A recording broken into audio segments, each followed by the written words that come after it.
He was afraid of me. He has parlay, kind of like watching a... After he hit me. I think Holmes, that's encouraging. It was his best shot, and I hit him with a couple of my shots. He was afraid of me. Oh, left hook. It's 2002. Something the boxing world has never seen before walks into the ring. 310 pounds, bald head, a butcher's eyes, and a punch.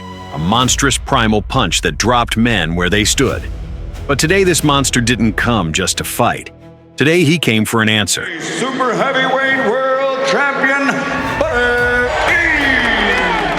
And on the other side of the ring stood the legendary Larry Holmes, the Easton Assassin, 52 years old, entering what would be his 75th and final fight. Hard to put him away, but I think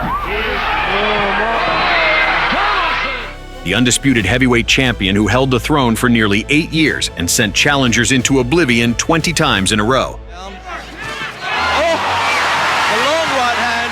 But when the whole world decided that Larry Holmes had already written his final chapter, this living monument opened his autobiography and wrote exactly what he thought. No diplomacy, no mercy.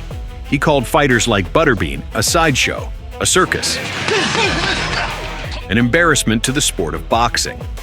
The words reached their target, and the target responded. He called me a circus? Fine. Come say it to my face. I'm in the ring. That's how this fight was born. Not from championship ambitions, not from chasing a belt, from an insult, from the wounded pride of a man whose whole life had taught him one thing: words must be backed up with fists. I love the knockdown. And he winks at George. Eric Esch, Butterbean, the Wrecking Ball. Behind that almost comical nickname lurked something completely serious. 310 pounds of raw, explosive, primal destructive force. Butterbean is one of those guys who, yeah, he looks deceiving. You know, he does look fast. He looked like a man nature had assembled for one purpose only: to destroy people in an enclosed space. He walked like the mummy, back and forward, but when he got close to the guy, it was like, holy smoke. Short arms, low center of gravity, an iron chin, and a punch. A catastrophic, earth-shattering right hand that switched men off on the spot. His popularity was deafening. Arenas erupted when he walked to the ring, because everyone knew this wouldn't last long. Butterbean didn't beat opponents. He eliminated them.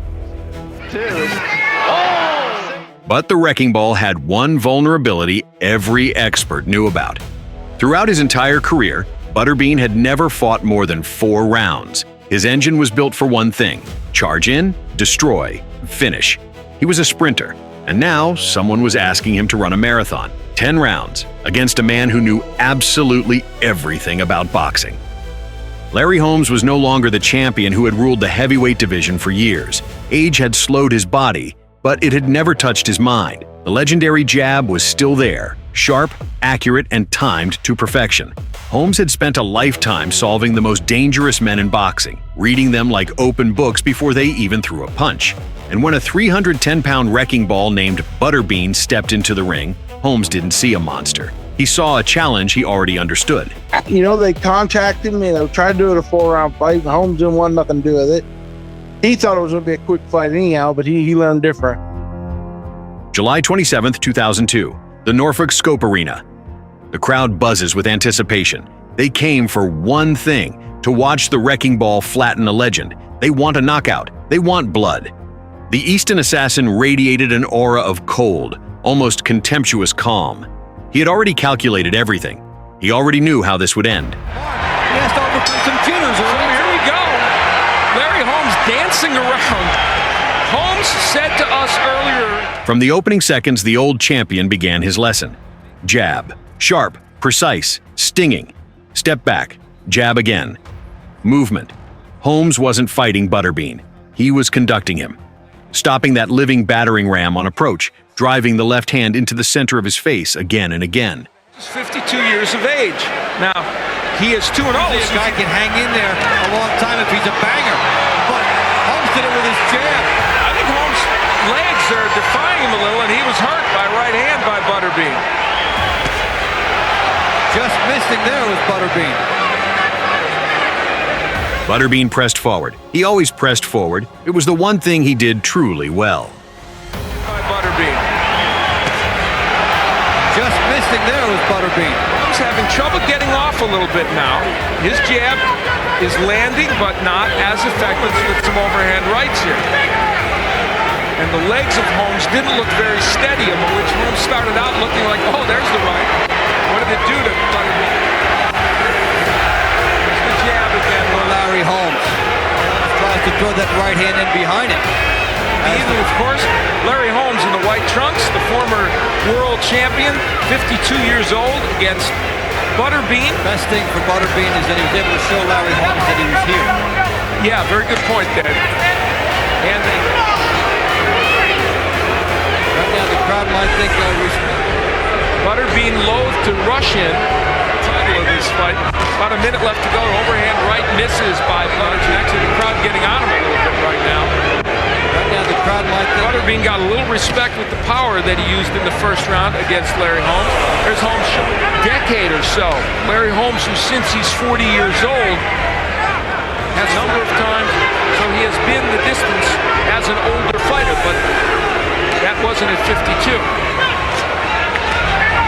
And when you're 52, you're going to take some time. Standing there, maybe trying to get Holmes to come in so he can land that right hand. Holmes is jabbing away.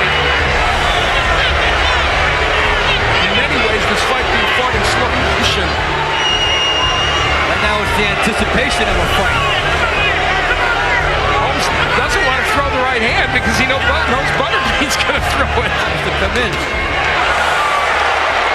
Butterbean laughing. He's not hurt by that right hand, but he's also not throwing anything. And Butterbean didn't gamble to get out of the corner. He has to gamble there. This is an odd moment in boxing. You let the other guy throw 10 punches and you don't throw any, it's going to be hard to win unless you knock him out.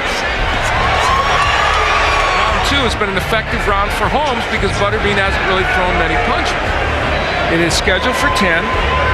In. Holmes moved all the way to his left to give him something different. Larry Holmes is the absolute definition of the word veteran. I thought that by now in this fight he would have landed a lot more jabs and straight right hands and would have so many tricks, whether with the jab or tying up or inches all over his face, maybe some blood, and would have him intimidated, and that is not forcing that pace. Had he come at Butterbean more, he might have been able to try and accomplish that. Came with the right hand there, did Holmes, but it was short. That one got there. Right hand. Butterbean is there, and they're both waiting on their shots. And I'm not sure he came nice, trying to let Larry know he didn't get hurt. He turned Butterbean into a lefty right there. He basically fired a right hand lead as your southpaw, and it surprised Butterbean. The difference between this Larry Holmes and it is much like the first couple, where there's Butterbean trying to jab, is the one of even 5 or 6 years ago is when Butterbean rushes in, instead of being able to counterpunch, he's only able to move away. It's opportunity he's looking at. He's waiting to pull the trigger. And Larry Holmes. Larry Holmes, who roused, very nearly won that fight, did beat Ray Mercer at the age of 42. With Oliver McCall. Yeah, and it lost by 1 point in 1995. So, along with George Foreman, probably. But the ring suddenly felt enormous. Holmes slipped, moved, vanished, and stung again. The wrecking ball swung at air while the round counter clicked forward without mercy. Were the 2 right hands from that last round. Exactly. He's a professional prize fighter. Now, Larry Holmes is mixing up his jabs. Well, now, for both guys, the curiosity concession to Butterbean, the big experience concession from Butterbean to Holmes. Well, now, you know what? Tying up Butterbean every time Butterbean gets close to him. At least not convincingly. So. Again, Holmes using the jab. Butterbean has been so sparing in the punches. So many of the fights he's had, he would land one shot and effectively turn the fight and end more than that here.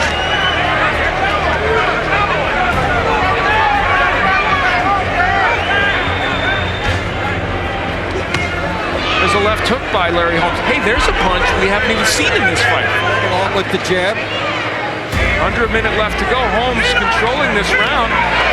Jabs, right hands, kicking the leg tighter rounds, he's the one that can get it done against the 52-year-old. Yet, the ironic part is his been a right hand. It's kind of like watching a Nero Wolf round number 4. I never thought I'd make a... Round after round, the ball couldn't find its target. The fuel was running out. The legs were getting heavy. 4 rounds was his world. 10 rounds was foreign territory, and Holmes knew it. Methodically, coldly, he burned away the last reserves of explosive power round by round. Programmed by Murray Sutherland that whenever Larry Holmes throws a right hand, you have to throw your own, and it's been effective. Holmes complaining to the referee about something, maybe the backhanding. Larry Holmes is...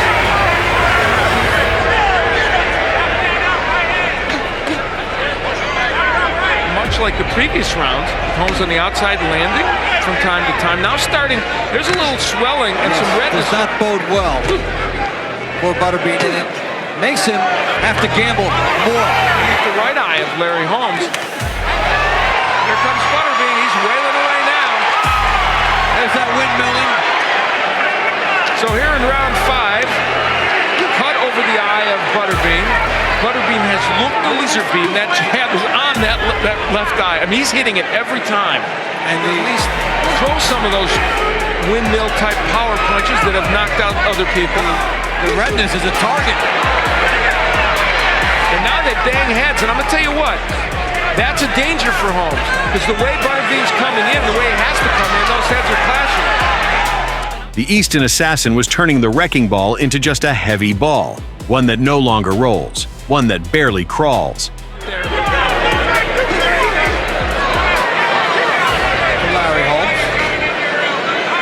He wants Holmes to engage. Butterbean is chatting away in that ring. He's trash talking Allison. Come on. Among other things. Yeah. We're not standing right in front of him. Good jab by Butterbean. Wow. That's different. That might be one of his best punches. The eye of problem too for Butterbean. Butterbean is emboldened, and now he's got Holmes in the machine. Larry Holmes, that's for sure. We are in the 6th round of this 10-rounder. It's a Larry Holmes, a swelling, big right hand by Holmes. That was a sweet shot. And Butterbean stays on the outside. Bean comes forward, Holmes parries up. And for all the talking in this round, it's been Holmes and Butterbean. It's been Holmes winning the leg. Butterbean, the crowd's encouraging him. Setting it up, he's already landed his right hand several times now. Good flush shots, 4 rounds. Right hand gets in by Larry Holmes in Easton, but it hasn't really worked out well. And an ironic twist, it's usually the younger fighter who makes the older fighter. Right hand gets in by Holmes after a jab by Butterbean. Now Butterbean is jabbing more than it. The crowd chanting Larry Holmes. But Larry Holmes is very good on his timing. This crowd, I think, came in here with the idea of a certain attachment to Larry Holmes. But now he's facing a guy who's peppered us in Las Vegas. He does a commercial for Wales, a buffet.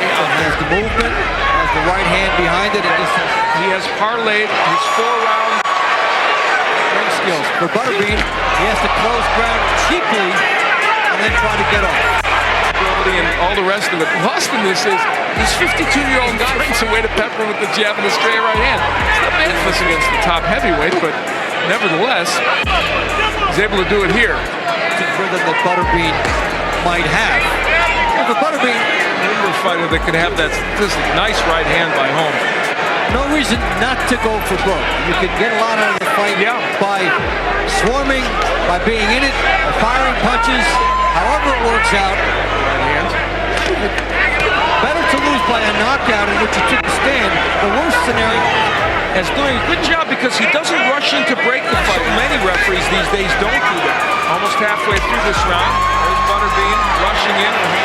How each fighter. And you know, if you can't catch a 52-year-old guy who takes 5 steps back, I got to tell you, you're not doing a very good job. In an 18 by 18 fight. But I've seen a lot bigger. So Butterbean got his wish in terms of the size of this ring. I think he thought he would have more. He's landed about 5 or 6 really good right hands, but they have not really done much. There's another one.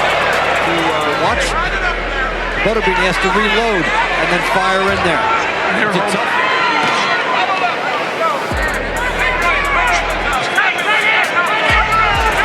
Butterbean threw 3 punches and tried to get his right hand. Now Butterbean Butterbean, instead of going after him, yelled at the referee and said, "Why is he going backward?" Well, go after him. Very little has been called. You have to have a sense of the perspective. If the ref is letting you guys decide it, then you can't look for calls. You turn 18 by 18 to 25 by 25 if he wants. Appear Holmes fought a somewhat safety-first fight in some respects.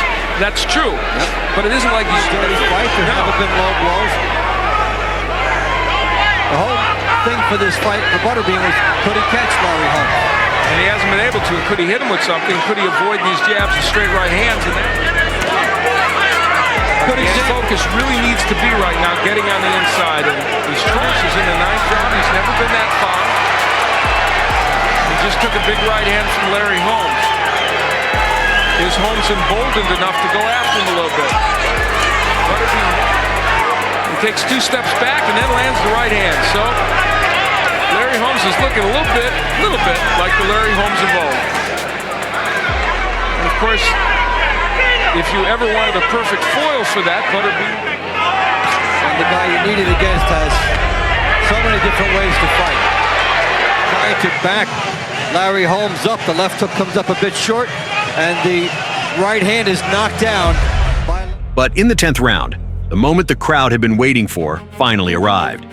In the dying seconds of the fight, Butterbean caught Holmes, and the legend crashed to the canvas. The arena exploded. The crowd rose to its feet. There it was, the ending everyone had been waiting for. May I add, one's better than Butterbean. Look bad. He's doing it again tonight, but here comes Butterbean. Good jab, and Holmes moves away from the right hand. Butterbean lands it. Surprising in a way. Because he had everything on it. Oh, that's the oh my. Well, it didn't hurt Butterbean. Holmes is throwing him this fight, and you figure if he throws him around 10, they're going to hurt the guy. Something of a charge earlier in the round. If this is the last fight Larry Holmes has, and you would think. Oh, left hook. Sends Holmes down. But the referee stopped, looked closer. The punch had landed on the shoulder. Holmes had lost his balance. It wasn't a knockdown, it was a slip. Butterbean was stopped on the doorstep of eternity. Ends with a little bit more curiosity. The judges delivered their verdict, unanimous decision in favor of Larry Holmes. The final page of a 29-year career. Holmes walked away the way a legend should, undefeated in his last fight, with a record of 69-6. With the name Easton Assassin that neither time nor 310 pounds of living iron could erase. And Butterbean? Butterbean went 10 rounds for the first time in his life. The man they called a sideshow and a circus proved that inside this machine built for destruction beats a genuine boxer's heart. The wrecking ball didn't break the Easton Assassin, but that night in Norfolk, both men proved they were the real thing.